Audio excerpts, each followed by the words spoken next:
Hi everyone, hope you're all staying well. Dr. Oommen and I are here to answer more of your coronavirus questions. Today's theme of questions go into possible treatment options, and we'll also get into our mental health segment as well. So Dr. Oommen, should we get right into it? Thank you, Dr. Liello. So I have one here.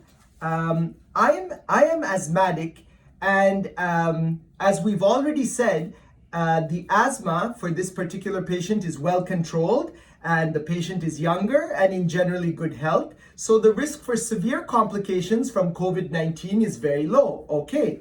That being said, when I get a regular cold or flu or upper respiratory tract infection, we almost always prescribe prednisone for this particular patient, which is anti-inflammatory, and it always helps reduce the inflammation and get the breathing back under better control. So why wouldn't this be a treatment for the virus also?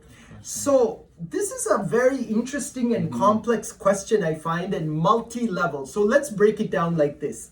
The first part is asthma. So this particular patient has asthma. So what is it? Asthma is basically a lung disease, as you know, which is characterized by wheezing and a lot of inflammation, and it can be progressive over a lifetime. But at the same time, with today's medications and puffers and other treatments, it's easily controlled and well maintained for a lifetime, even if patients need regular treatment. The second part is about prednisone. So prednisone is a steroid. Now, that is the most powerful steroid that we have in medicine. It can be given in various formats, and generally for this particular case, it's given by mouth. So the lower levels would be Advil, anti-inflammatory. Then we have other levels of anti-inflammatories, and then steroids is at the top of that list, like prednisone. And then part 3 of the question is, why then can't we use it for treatment for the virus also? Well, because steroids have it's a two-edged sword. There's two sides to this coin. On the one side, it's great, as we just said, for inflammation. On the other side, it also suppresses your immune system. So not for all asthmatics, but for some asthmatics, like this patient, that's the main treatment, because asthma is primarily an inflammatory disease. You get a lot of inflammation that builds up in the lungs, and then that's what causes the wheezing. Now, when there's more inflammation, we can always treat it with something like prednisone. But if, of course, there's infection, then we have to be careful, because it suppresses the immune system and the infection might get out of control. So why is it not a treatment for coronavirus? Because for coronavirus, that's primarily an infectious process. Yes, there's a component of inflammation in many patients, but if you turn down our immune system, then we can't fight the infection as we need to. Now, having said that, it's still complicated, because once you have a severe infection and you might be in the intensive care unit, we may use it to suppress the inflammation at that point with some antibiotics or antivirals at the same time. So this is why the doctors and the intensive care doctors and the internal medicine doctors and family doctors, they're constantly trying to balance, is it more inflammation? Is it more infection? Or is it a bit of both? And when do we and at what timing do we institute the treatments? Tough question. Yeah. It's really it's a delicate balance, like you were saying, in terms of when to use it. It seems like early on they're not having any success with the steroids, but only when things get quite severe later on that maybe there's a role for it. But it's really interesting. Great point. So another question that I have, so D3 or vitamin D has been spotlighted recently due to the ongoing pandemic and crisis around COVID-19. Trinity College in Dublin, Ireland have published a study highlighting vitamin D3 as one of the key preventative aids against coronavirus, and also showing how it limits the severity of infection. Could you comment on what kind of dosage you would recommend? So it's a really good question, and I've been seeing this article posted everywhere. It's important to clarify that the report that's cited by this Trinity College in Dublin doesn't in fact look specifically at COVID-19 or even coronaviruses in general. They are just highlighting the importance of vitamin D. So in the elderly especially, and those who are vitamin D deficient. So they sort of made it kind of clickbait worthy by throwing in the statement that we hope that this will help in mitigating some of the adverse effects seen during the COVID-19. But really, they're just saying what we've already known about vitamin D, which is it's helpful and important. So if you look at some of the studies, they'll show that vitamin D deficiency may lead to some acute respiratory distress syndrome in people who already have bacterial or viral infections. And so vitamin D supplementation may help reduce the risk of that. But we know that there's a bunch of good things about vitamin D, including it's very important for bone and muscle health. So we in general recommend between 800 and 1,000 units of supplementation a day. But really this has just been our standard, for many years now. Nothing's really changed with the new coronavirus information. Yeah, I think that's important, and an important vitamin. Sometimes when I take vitamin D, I might take it once a week.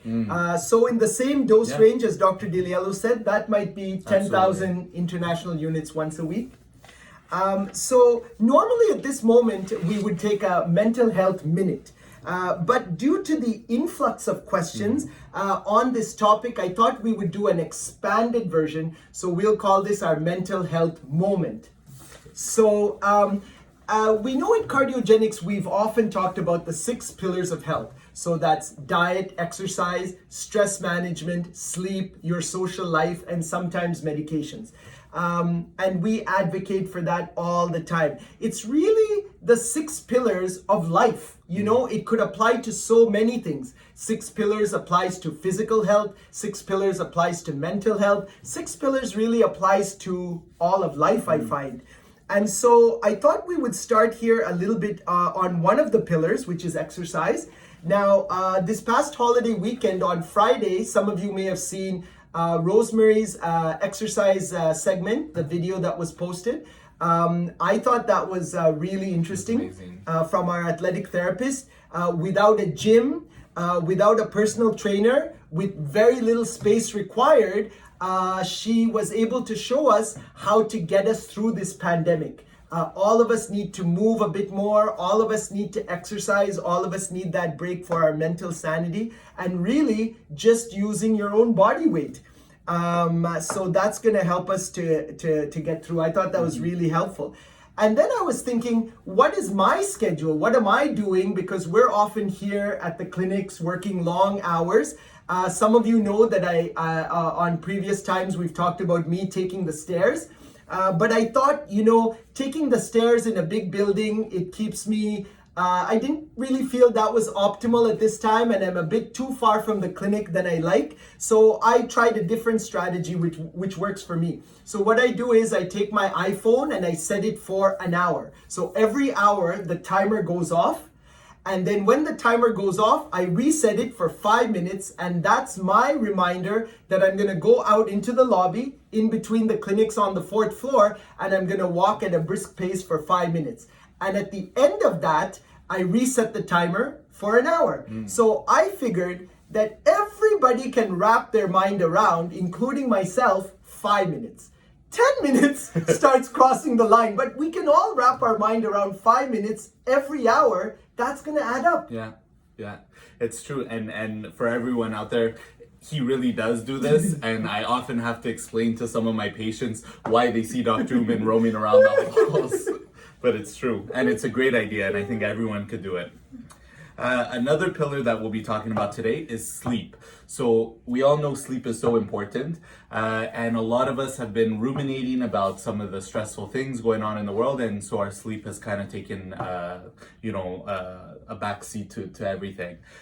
So when it comes to sleep, you may hear us speak of sleep hygiene. So we'll talk about some of the key highlights of sleep hygiene. So first, you want to set up a good bedtime routine. So you need to cue your body that now is time for sleep. So you want to try to stick to the same routine every night. So you turn off the electronics, turn down the news. You could set yourself up, have a nice warm bath, brush your teeth, get in your PJs, listen to some soft music, grab a book, something until you're sleepy. And that's an important thing is to try not to focus too much on the time, but more when you're feeling sleepy is a good time to go to bed. Next, you want to make sure that you have a good sleep environment. So you want to make sure you have a supportive mattress and pillows, comfortable bedding, and you want to try to reduce the light in the room. And so sometimes blackout blinds can help as well.